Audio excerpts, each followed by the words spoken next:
You learn a Korean word and you write it down. And the next day, when you test yourself, it's gone.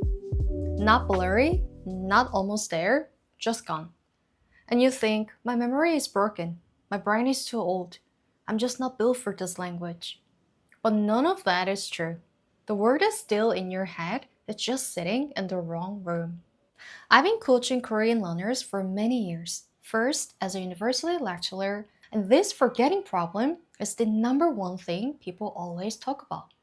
So today, I want to walk you through three things: why the word disappears, where it went, and a small daily drill that puts it back where you can reach it. The third part is the one I really want you to write down. Think about how every app tests you. What does 책상 mean? And you pick desk, correct. Or pick the Korean word for water. You type 물, correct. But notice something. In both tests, the Korean word is already on the screen, and you're choosing it, and you're matching it. But you're never building it from nothing.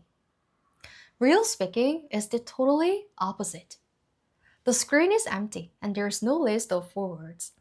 There's just a moment your friend says something, and your mouth has to pull a Korean word out of nowhere.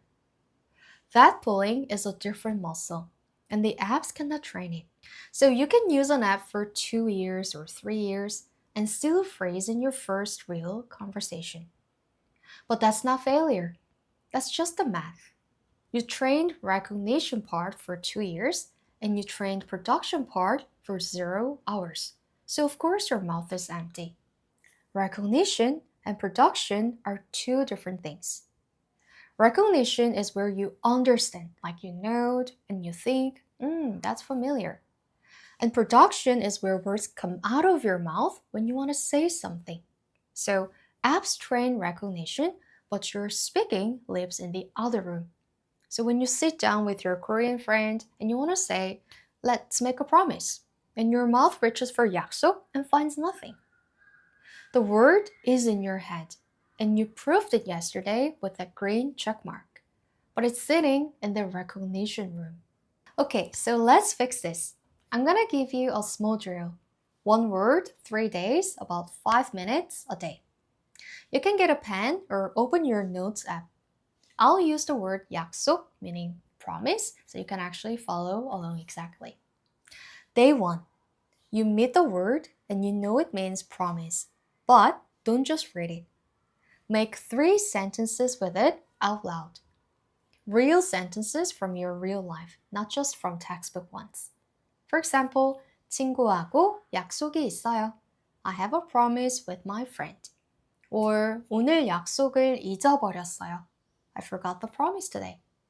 우리 약속해요. Let's promise. Say each one out loud 2 times. Your mouth has now built the word 3 times. That's day 1. Day 2. Don't open your notes. Just sit down and try to remember the word from yesterday. If you can't, that's fine. Then make 3 more sentences, fresh ones, different from yesterday.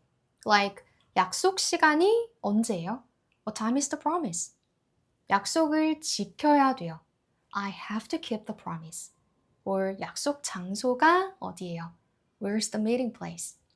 Out loud 2 times each. Your mouth has now built this word 6 times across 2 days. Day 7. Now you skip a few days on purpose. The gap is where the memory gets strong. On day 7, you sit down again and you try to remember 약속. It comes back faster this time. Then you make 3 new sentences again. By the end of day 7, your mouth has built this word 9 times. You built it across 3 different days, and you also built it with real meaning from your real life. Now, 약속 lives in your mouth. It doesn't live in the recognition room anymore. So the next time a Korean friend talks about weekend plans, 약속 comes to you before you even reach for it. Do you see how different this is from just learning with apps? Apps give you 1 word and 1 meaning and 1 quick test.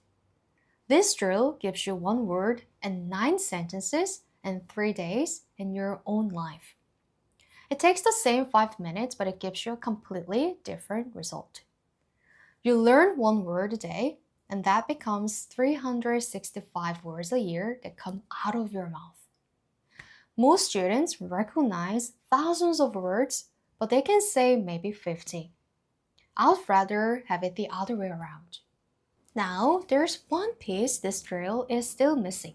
Feedback. You can say 약속 시간이 언제요 10 times, but if your pronunciation is a little off or particle is wrong, then you're just practicing the mistake. So the full system has 4 parts. Write this down. 1. A prompt. A real Korean sentence or question, something a real person would actually ask you. 2. A speaking attempt.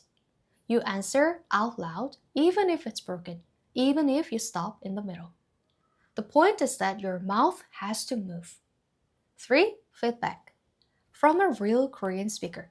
Somebody who can hear what you said and tell you, this part was good, and this part, try it this way. 4. Repetition.